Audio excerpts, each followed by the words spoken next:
Saya ingin sampaikan, tolong jangan hukum saya dengan janji yang tidak dilunasi oleh orang lain.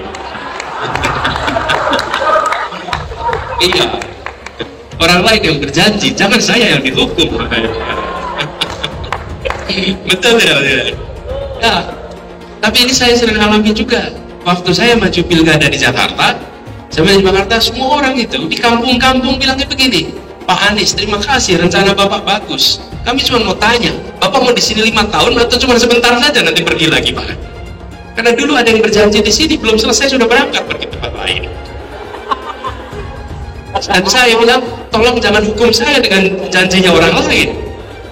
Hukum saya dengan janji saya. Kita semua menyaksikan Pak Anies dalam 2 debat sangat agresif melakukan serangan ke Pak Prabowo dengan berbagai cara, mulai dari kebohongan sampai fitnah. Pokoknya Pak Anies itu totalitas banget untuk menjatuhkan nama Pak Prabowo di depan seluruh masyarakat Indonesia. Dalam debat itu ada banyak kebohongan dan fitnah dari apa yang disampaikan oleh Pak Anies. Kita semua udah tahu itu. Tapi yang buat saya heran adalah mengapa Pak Anies bisa ya terpikir untuk menggunakan cara-cara kotor kayak gitu. Kalau Pak Anies dari awal sudah tahu bahwa Pak Prabowo seburuk yang selalu Pak Anies gambarkan, kenapa juga Pak Anies minta tolong dan dukungan ke orang yang hari ini Pak Anies selalu jatuhkan? Saya jadi berpikir, mungkin buat seorang Anies Baswedan, baik dan buruk itu hanya soal kepentingan aja. Kalau Pak Prabowo Menteri Pertahanan rate-nya 11 dari 100, itu kalau berarti kan antara dari 1,1/10 ya, kecil sekali loh itu Pak. Kira-kira nih, berapa rate seorang menteri yang dipecat? Yang disampaikan oleh Mas Anies itu kebohongan, itu fitnah, sumbernya tidak jelas, bohong dan sebagainya. Saya lanjut ke Pak Anies, dan ini paling banyak bohongnya, paling banyak bohongnya. Ini bengis sekali ini pernyataan, bengis dan jahat, hanya untuk tujuan menjatuhkan Pak Prabowo, kemudian menggunakan data palsu dan bohong. Dan publik itu sudah mendengarkan pernyataan bohong itu. Dan sebagian publik itu sudah mengkonsumsi pernyataan bohong itu. Dan itu berbahaya. Itu pernyataan bohong yang luar biasa. Saya lupa bilang, walau terlambat, mau mengucapkan terima kasih kepada Pak Prabowo Subianto, di mana Pak Prabowo pernah menggadaikan tanah pribadinya untuk mengusung dan membantu Pak Anies jadi gubernur. Sekali lagi terima kasih Pak Prabowo ya, karena bantuan Bapak dan sumbangsi serta secara pribadi Bapak menggadaikan tanah ya untuk membantu Pak Anies jadi gubernur. Jadi sekali lagi terima kasih. Walau terlambat, gak apa-apa, ucapkan terima kasih. Bisa dicek Pak Jokowi sendiri. Saya sudah menyampaikan Bapak Presiden, saya sebelum jadi menteri, saya berusaha, saya menguasai lahan hak guna usaha. Ya. Hak guna usaha. Kemarin juga salah-salah melulu itu. Bukan 343.000 hektar, bukan. Mendekati 500.000 hektar.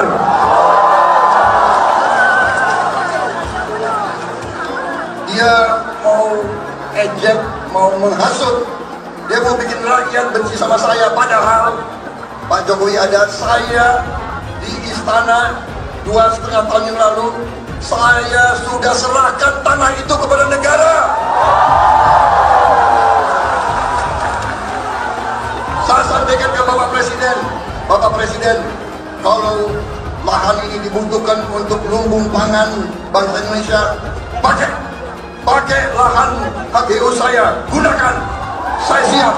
Bapak Presiden menyampaikan, Bapak punya lahan lebih dari 340.000 hektar, sementara TNI prajurit kita selebih dari separuh tidak punya rumah dinas. Itu fakta, tidak perlu dibicarakan secara tertutup. Itu kekurangan yang harus kita perbaiki. Dan ketika tadi Bapak mengatakan Bapak akan meningkatkan kesejahteraan, Pak, Bapak ini sudah Menhan selama 4 tahun, hampir 5 tahun, bukan calon Menhan. Jadi harusnya menunjukkan inilah yang sudah saya kerjakan, bukan mengatakan apa yang akan dilakukan. Nah, saya menyampaikan bila saya ditugasi maka kenaikan gaji dilakukan tiap tahun. Maka perumahan prajurit TNI dipastikan dibangun sehingga mereka tidak perlu ngekos, tidak perlu mereka sewa dan mereka bisa tenang. Mereka diminta mempertahankan setiap jengkal, tapi kita tidak memberikan tempat tinggal bagi mereka berdinas. Itu tidak benar, itu harus dikoreksi.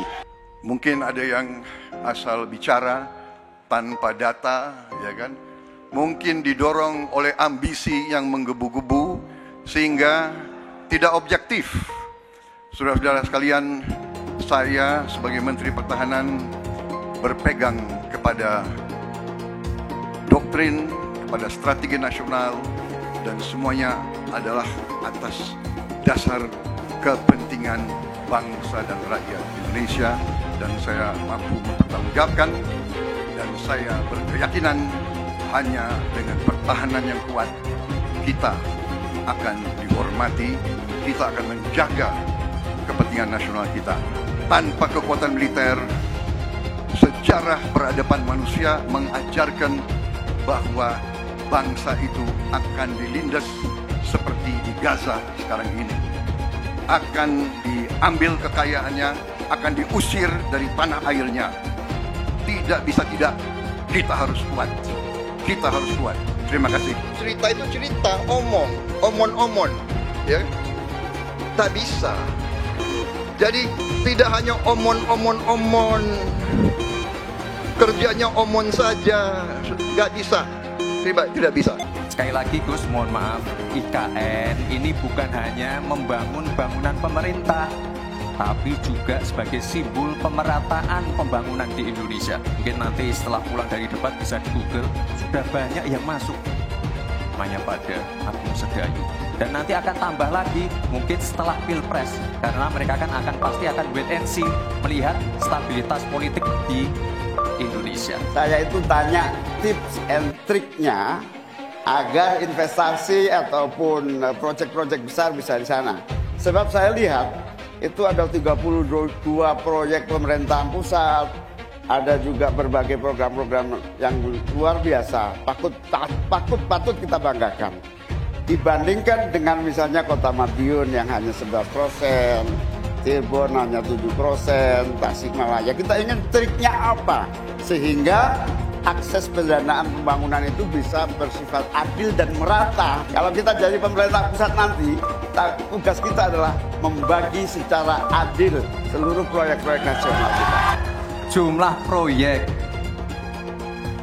jumlah anggaran yang digelontorkan ke Solo sebelum saya jadi wali kota itu lebih besar. Saya tahulah ini arah pertanyaannya kemana. Tapi yang jelas ini Gus, apa yang sudah dibangun, yang kita lihat bukan bangunan fisiknya saja, tapi kita lihat impact-nya ke warga. Bangun masjid menggunakan CSR dari Abu Dhabi, impact-nya apa? UMKM kita sekarang melesat, wisata kita melesat. Kemarin waktu Idul Fitri, kunjungan wisatawan ke Solo melebihi Jogja. Itu impact-nya. Kita juga harus berkolaborasi. Tidak semuanya pakai APBN. Ada yang pakai APBN plus APBD plus dibantu. Saya sering dibantu Pak Ganjar, gubernur saya. Ini kolaborasi. Kita punya kebun binatang Solo Safari, tidak pakai APBN. Masjid tidak pakai APBN. Tapi impact-nya apa? Impact-nya ke masyarakat. Jadi yang kita lihat ini Gus, tidak perlu tendensius seperti itu. Kita lihat impact-nya ke warga seperti apa. UMKM meningkat, kesejahteraan meningkat, lapangan pekerjaan terbuka. Itu yang kita lihat Gus. Jadi tidak melihat, oh ini dia anak emas kan. Enggak. Pemerataan pembangunan itu sudah terjadi di mana-mana, bukan hanya di Solo. Dan itu fakta loh Gus. Proyek di Solo sebelum saya menjabat itu lebih banyak. Fakta itu. Terima kasih. Seluruh proyek-proyek besar yang ambisius, ini IKN sebagai salah satu contoh saja, itu kalau hanya mengandalkan APBN hampir 500 triliun. Saya ingat sekali Gus Muhaimin dulu sempat ikut meresmikan dan potong tumpeng di IKN. Ini gimana? Ini nggak konsisten. Dulu dukung, sekarang nggak dukung karena menjadi wakilnya Pak Anies yang mengusung tema perubahan.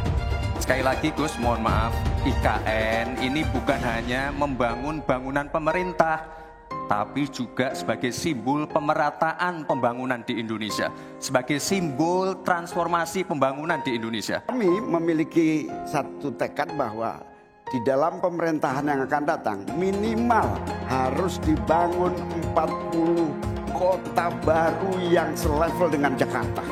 Gus Muhaimin ini agak aneh ya, pengen bangun kota selevel Jakarta tapi nggak setuju sama IKN. Saya barusan dari IKN.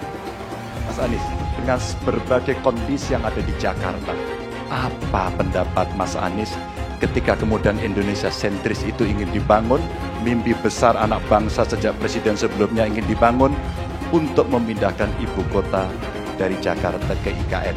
IKN hanya membangun tempat untuk aparat sipil negara bekerja, bukan untuk rakyat. Jadi jangan kita meniru pemerintah Belanda.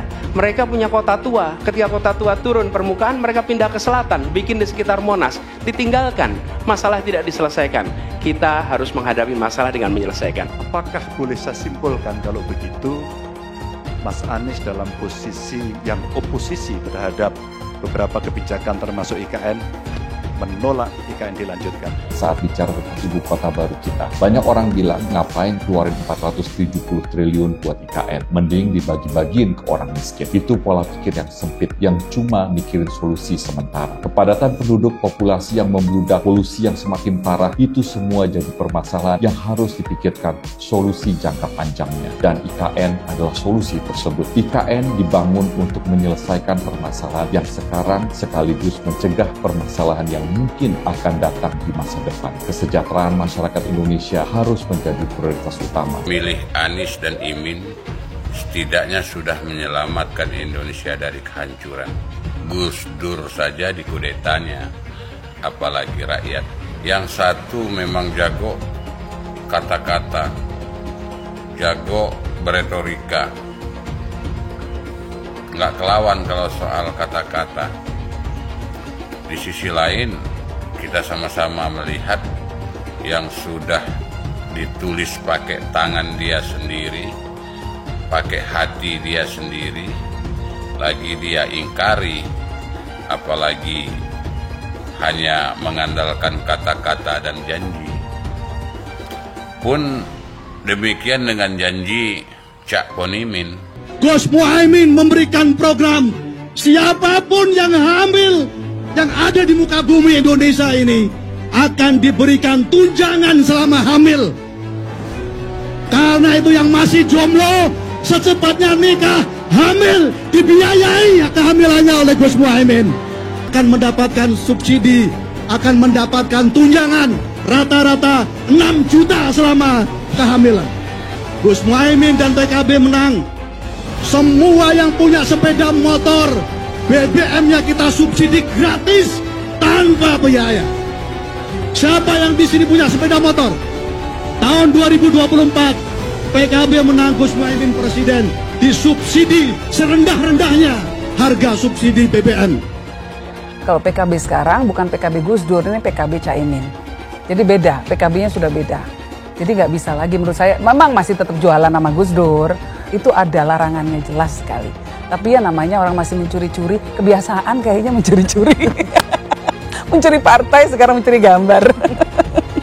Gus Dur pendiri partai, orang yang dikatakan oleh Caimin sebagai guru politiknya, malah dikudeta, apalagi rakyat. Susah kan mau milih pemimpin seperti itu nanti? Pak Prabowo hari ini adalah calon presiden dari Partai Gerindra. Saya sampaikan berkali-kali bahwa saya tidak ingin menjegal, saya tidak mau menjadi orang yang dibawa untuk berhadapan dengan Pak Prabowo dan menghentikan Pak Prabowo. Saya tidak mau. Dan saya katakan itu kepada siapapun yang datang kepada saya untuk berbicara tentang calon presiden. Yang nanti anak saya dan anak-anak saya akan ingat itu. Nah, saya tidak mau mengkhianati, menikam pada orang yang dulu sudah bekerja, membantu, dan berjuang bersama. Jangan sampai Indonesia jatuh ke tangan pembohong. Jangan sampai Indonesia jatuh ke tangan Anies Baswedan. Anies pintar asumsi bukan pintar bicara, tidak pintar kerja. DKI Jakarta sudah menjadi parameter Anies tidak pantas jadi presiden. Saya mensyukuri kenapa kalah, kenapa ditahan. Saya bersyukur atas itu semua. Saya coba bayangkan ya, kalau seandainya waktu itu kita menang gitu ya, hari ini belum tentu kita bisa nikmati seperti ini. Kita bersyukur 5 tahun Tuhan izinkan kasih ke orang yang pintar ngomong untuk kerja. Coba kalau kita bayangkan gitu ya, kalau kemarin saya masih jadi gubernur, ini saya udah turun ini. Tapi yang pintar ngomong itu dikira orang hebat kan? Ini lebih berbahaya tahun 2024, langsung ketahuan karakternya. Langsung ketahuan itu. Di saya juga ada kutipan Pak di kamar saya Pak. Tulisannya, Jakarta telah mengambil keputusan yang fatal. Bilang dihalang-halangi, Anies masih sering bikin acara di sana-sini. Bebas pula. Duh, nggak capek apa ngibulin rakyat mulu, Pak? Nah, yang gue pertanyakan nih, Anies itu kampanye di mana-mana sering naik pesawat jet. Nah, pesawat jet biaya sewanya dari mana, Pak? Atau itu pesawat jetnya siapa, Pak? Coba jujur deh. Karena setahu gue nih, itu punya bos Anda, Surya Paloh. Anies bicara soal pendidikan. Padahal waktu dia di Jakarta, dia sendiri nggak mampu buat memberikan bangku sekolah yang cukup waktu mimpin di Jakarta. Artinya, dia nggak mampu memberikan bukti kalau omongan dia itu bisa dilaksanakan. Anies bilang, setiap jabatan harus diisi sama orang-orang yang kompeten. Lah, faktanya di Jakarta, beberapa jabatan diisi sama orang-orang dekatnya dia.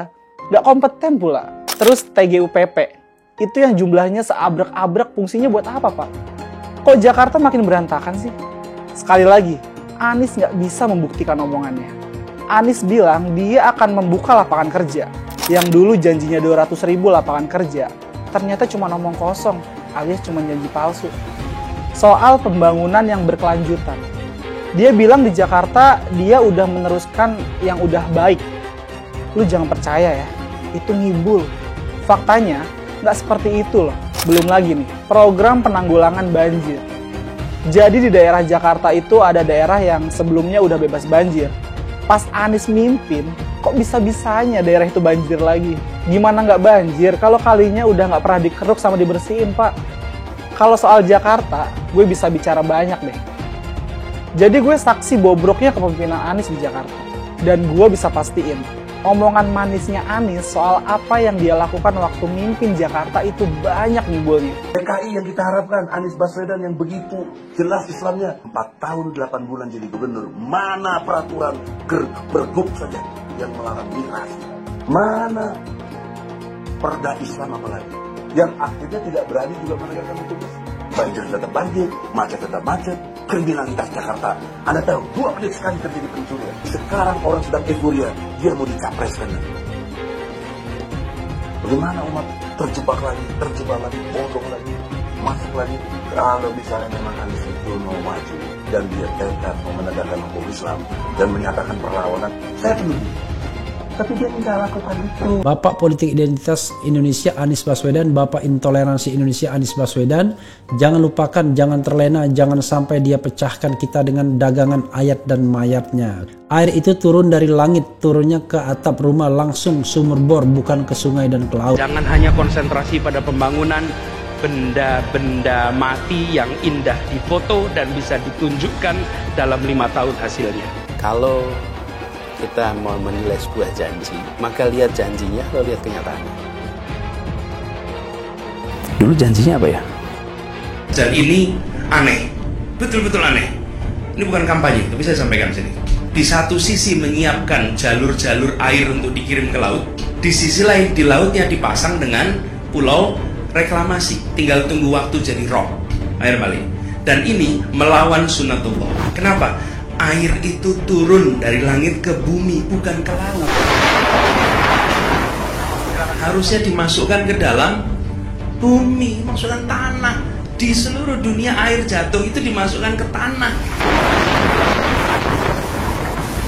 bukan dialirkan pakai gorong-gorong raksasa ke laut. Jakarta telah mengambil keputusan yang fatal. Bukan banjir, itu memang parkir air. bukan banjir, itu memang parkir air. Masyarakat berkeliling dengan membawa toa untuk memberitahu semuanya, termasuk sirine. IKI Bond 82 miliar. Apa alat transportasi yang dimiliki oleh hampir setiap orang? Alat transportasi yang dimiliki semua orang adalah kaki. Kalau seandainya orang Jakarta percaya Pak Anies jadi gubernur pun, saya berani jamin kok dia akan lakukan normalisasi yang sama seperti saya lakukan kok. Nggak usah bohong lah. Ketika air sampai di muara, maka siap untuk dipompa ke laut. Pancasila Soekarno, ketuhanan ada di pantai. Anak Tuhan dari mana? Kalau Yesus anak Tuhan, bidangnya siapa? Besok di seluruh wilayah Indonesia kami katakan damai. Iblis hanya menggoda orang yang beriman. Makanya jarang-jarang orang kafir kerasukan setan. Yang kerasukan setan itu orang baik-baik. Jarang, saya belum pernah nengok Cina kerasukan setan. Pernah tak Ahok itu kerasukan setan? Enggak, setannya juga. Karena sesama setan dilarang saling menggoda. Karena di salib itu ada jin kafir. Haleluya. Kepalanya ke kiri apa ke kanan? Kita percaya salib itu lambang mulia, bukan jin. Kok ketawa? Aku nggak nyindir siapa-siapa loh. Saya nggak pernah mundur untuk kebenaran, keadilan, kejujuran, dan peri kemanusiaan. Gue nggak pernah mundur. Dan gue nggak pernah takut juga sama lu. Siapapun yang rasis, gue akan hadapin. Karena rasis itu tidak berperi kemanusiaan. Sama saya ditanya dulu kan, kamu nyesel nggak statement kamu di Pulau Seribu sehingga mesti masuk penjara? Tidak pernah nyesel. Karena saya mengatakan kebenaran. Anies menuduh Jokowi melakukan penjagalan. Padahal Anies lupa pada rekam jejaknya sendiri di tahun 2017, di mana Anies melakukan penjagalan terhadap Ahok. Semua cara dilakukan, termasuk melakukan politik identitas berbasis agama, sampai-sampai menggunakan kelompok FPI, HTI, dan kelompok intoleran lainnya. Sudah barang pasti, Anies tidak akan melanjutkan program-program Jokowi. Legasi-legasi dari Pak Jokowi akan dihancurkan oleh Anies. Programnya akan diacak-acak oleh Anies Baswedan. Lihat Jakarta, hancur semua. Semisalnya Anies menang, maka ibu kota baru atau IKN nggak akan jalan. Pembangunan akan di-stop. Kita bisa melihat rekam jejak Anies saat menjabat di Jakarta selama 5 tahun. Tidak ada satupun janji yang dipenuhi dan tidak ada kinerja yang bisa dibanggakan. Dari DP 0%, POC, kelebihan bayar, Formula E, banjir, sumur resapan, jalan rusak, dan gonta-ganti nama jalan. Jika Anies menang, maka FPI dan HTI, Ormas Khilafah, akan kembali. Apa kita mau Pancasila diganti oleh Khilafah? Bagian Indonesia Timur yang mayoritas non-muslim pasti tidak akan setuju dengan Khilafah. Mungkin Indonesia akan bubar jika Anies memimpin. Perkataan Ahok sudah terbukti dan Jakarta sudah menjadi korban. Jangan biarkan Indonesia menjadi korban kibulan Anies Baswedan. Pak Jokowi emang kecewa banget sama penampilan Eyang Prabowo yang ngelantur di debat capres yang ketiga itu. Sampai-sampai Eyang Prabowo dapat nilai jeblok di jajak pendapat Litbang Kompas pasca debat. Saking jeleknya, saking buruknya penampilan Eyang Prabowo di debat capres yang ketiga, saking emosional dan gak karuannya penampilan Eyang Prabowo di debat capres yang ketiga, akhirnya Pak Jokowi sampai harus turun tangan juga. Pak Jokowi sampai harus ikut cawe-cawe cuma soal urusan debat capres. Nah, kalau soal Eyang Prabowo, nah ini nih, angkanya jeblok sejeblok-jebloknya. 48,9% atau kurang dari setengah dari total penonton yang mengaku puas dengan penampilan Eyang Prabowo. Minggu malam itu Eyang Prabowo memang benar-benar jadi bulan-bulanan dari Mas Ganjar maupun Pak Anies. Dalam jajak pendapat yang diadakan oleh Litbang Kompas itu, 63,3% responden mengaku menonton langsung debat capres. Dari jumlah itu, 79,7% atau hampir 80% penonton mereka puas dengan penampilan Mas Ganjar Pranowo, jagoan kita. Hanya selang sehari setelah debat, Pak Jokowi pun memberikan komentar yang nggak netral-netral saja soal debat Capres ketiga itu. Pak Jokowi bilang begini, yang pertama, saya memang melihat substansi dari visinya malah tidak kelihatan. Yang kelihatan justru saling menyerang, yang sebetulnya nggak apa-apa, asal soal kebijakan, asal soal polisi, asal visi ya nggak apa-apa. Makanya menurut Presiden, kemungkinan bakal banyak orang yang kecewa sama jalannya debat Capres pada Minggu malam itu. Pak Jokowi pun minta supaya debat Pilpres selanjutnya diformat dengan lebih baik lagi. Pastinya banyak yang bakal tersenyum-senyum membaca tanggapan dari Pak Presiden yang nggak netral-netral saja itu, yang cenderung mencoba memframing debat ketiga sebagai kurang bermutu. Padahal nih, kalau kita mau jujur ya, debat ketiga sangat seru dan berhasil memuaskan harapan masyarakat. Saling serang di antara para capres benar-benar jadi tontonan yang menggembirakan. Cuma ya itu, sayangnya buat Pak Jokowi jagoannya kalah telak di debat yang super ramai itu. Nah, makanya kita nggak perlu heran kalau Pak Jokowi merasa harus segera turun tangan setelah jagoannya kalah telak di debat semalam. Pak Jokowi pun nggak bisa menahan diri buat nggak bersikap netral soal debat semalam. Terus Pak Jokowi nambahin begini, tapi kalau yang sudah menyerang personal, pribadi yang tidak ada hubungan dengan konteks debat tadi malam, mengenai apa hubungan internasional, mengenai geopolitik dan lain-lain, saya kira kurang memberikan pendidikan, kurang mengedukasi masyarakat yang menonton. Pesan Pak Jokowi harus ada rambu-rambu sehingga debatnya bisa hidup. Saling menyerang enggak apa-apa, tapi soal kebijakan, polisi, visinya yang diserang. Bukan untuk saling menjatuhkan dengan motif-motif personal. Saya kira enggak perlu, enggak baik, tidak mengedukasi. Begitulah pesan dari Pak Jokowi. Soal kemampuan menjawab pertanyaan dengan lancar dan jelas, Mas Ganjar dan Pak Anies mendapat nilai yang imbang, yakni 7,4.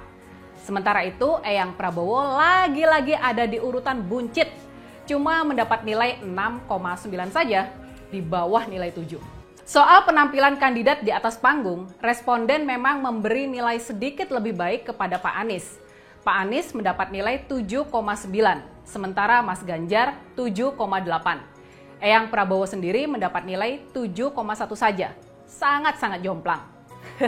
Makanya kita bisa paham lah kalau penilaian Pak Jokowi jadinya subjektif juga dan menilai debat Minggu malam itu jadi kurang menyenangkan.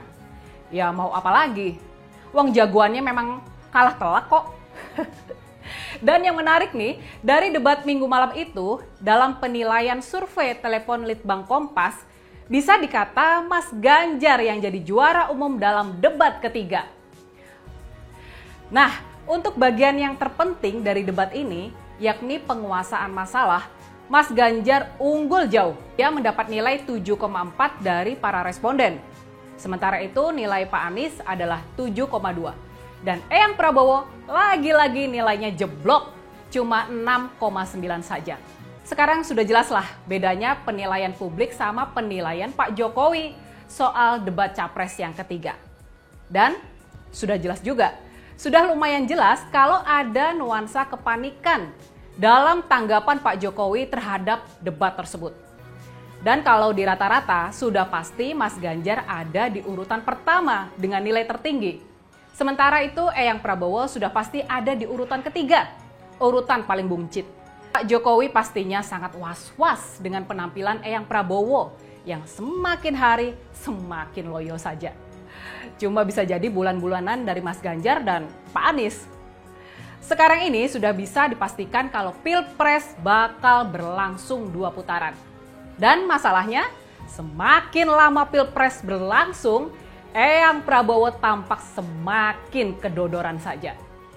Makanya wajar saja kalau Pak Jokowi mulai was-was dan mungkin juga mulai panik. Saya mau nanya, coba sebutkan, apa sih yang membuat kalian senang terhadap Anies? Apa sih kelebihannya? Apa sih yang sudah dilakukan sesuai dengan janjinya? Saya yakin kalian tidak bisa menjawab ini. Tolong tuliskan satu saja kelebihan Anies Baswedan di kolom komentar. Jokowi takut legasinya dirusak Anies Baswedan. Lihat Jakarta, hancur semua. Publik menyoroti sejumlah gerakan yang dilakukan oleh Joko Widodo alias Jokowi di Indonesia. Hal tersebut merupakan respon yang cukup wajar. Hal tersebut karena adanya ketakutan dalam Jokowi. Presiden menurutnya di tengah kelimpungan dengan adanya kemungkinan bahwa kemenangan yang diraih oleh Anies Baswedan. Hal tersebut dapat berujung pada hancurnya sejumlah program dari Jokowi. Hal tersebut jelas terjadi karena penerus kekuasaan kepala negara bukan dari kelompok Pak Jokowi. Lihat saja misalnya di Jakarta. Anies menghancurkan semuanya. Legasi-legasi dari Pak Jokowi akan dihancurkan oleh Anies. Programnya akan diacak-acak oleh Anies Baswedan. Wajar-wajar saja jika Jokowi dalam pusaran ketakutan ketika masa kekuasaan berakhir di tahun 2024. Sudah barang pasti, Anies tidak akan melanjutkan program-program Jokowi. Semisalnya Anies menang, maka Ibu Kota Baru atau IKN nggak akan jalan. Pembangunan akan di-stop. Legasi-legasi Jokowi akan hancur. Anies menuduh Jokowi melakukan penjagalan. Padahal Anies lupa pada rekam jejaknya sendiri di tahun 2017, di mana Anies melakukan penjagalan terhadap Ahok. Semua cara dilakukan, termasuk melakukan politik identitas berbasis agama, sampai-sampai menggunakan kelompok FPI, HTI, dan kelompok intoleran lainnya. Anies Baswedan sampai nekat berkoalisi dengan ormas preman berjubah agama. Di tahun 2024, Anies Baswedan akan kembali menggunakan strategi di tahun 2017. Kelakuan-kelakuan relawan Anies yang menjalankan strategi ini masih pakai pola yang lama. Pola yang lama berupa membangun opini negatif terhadap pemerintah dan Komisi Pemilihan Umum. Curangan Anies lainnya adalah melakukan kampanye sebelum waktunya, di mana dia mengganti namanya menjadi Headstart untuk membingungkan publik. Atau kecurangan Anies Baswedan yang menggunakan jet pribadi saat kampanye di mana-mana. Berapa kecurangan dari biaya kampanye yang menggunakan jet pribadi? Apakah ini datang dari korupsi BTS yang dilakukan oleh Menkominfo dari Partai Nasdem? Tak main-main kecurangan maling atau korupsi yang dilakukan oleh Johnny G. Plate adalah sebesar 8 triliun rupiah. Suka tidak suka, senang tidak senang, sadar atau tidak sadar, pola Anies Baswedan ini sudah basi. Nampaknya para relawan Anies sudah tak punya cara atau metode lain dalam berkampanye sehingga memainkan strategi play victim. Memang basi sih strategi ini, tapi sangat terbukti ampuh, apalagi jika ditambahkan dengan jualan isu agama. Tampaknya sih sulit menjual isu agama karena ketiga bakal calon mempunyai agama yang sama. Ataukah mereka akan bikin heboh lagi dengan menyebarkan hoax bahwa Ganjar akan diisukan sebagai seorang yang beragama kafir? Atau mungkin mereka akan membuat hoax bahwa Ganjar adalah anak PKI, ataukah Ganjar Pranowo adalah keturunan non-muslim? Kita bisa melihat rekam jejak Anies saat menjabat di Jakarta selama 5 tahun. Tidak ada satupun janji yang dipenuhi dan tidak ada kinerja yang bisa dibanggakan. Dari DP 0%, OKOC, kelebihan bayar, Formula E, banjir, sumur resapan, jalan rusak, dan gonta-ganti nama jalan.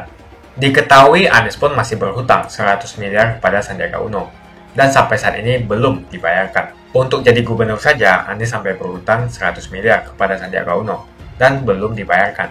Apalagi jadi presiden, berapa triliun yang akan Anies hutangkan? Dan bagaimana Anies bisa membayar utang triliunan itu? Apakah Indonesia siap untuk dijual? Jika Anies menang, maka FPI dan HTI, Ormas Khilafah, akan kembali.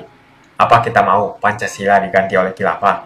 Bagian Indonesia Timur yang mayoritas non-muslim pasti tidak akan setuju dengan Khilafah. Mungkin Indonesia akan bubar jika Anies memimpin. Perkataan Ahok sudah terbukti dan Jakarta sudah menjadi korban. Jangan biarkan Indonesia menjadi korban kibulan Anies Baswedan. Begitu saja opini saya tentang Anies Baswedan. Bagaimana opini kalian? Tuliskan di kolom komentar. Pastikan kalian semua menekan like di video ini. Dan jangan lupa bagikan video ini ke teman dan family Anda supaya mereka semua mengetahui tentang informasi ini. Tekan tombol subscribe dan bunyikan lonceng notifikasi supaya kamu tidak ketinggalan.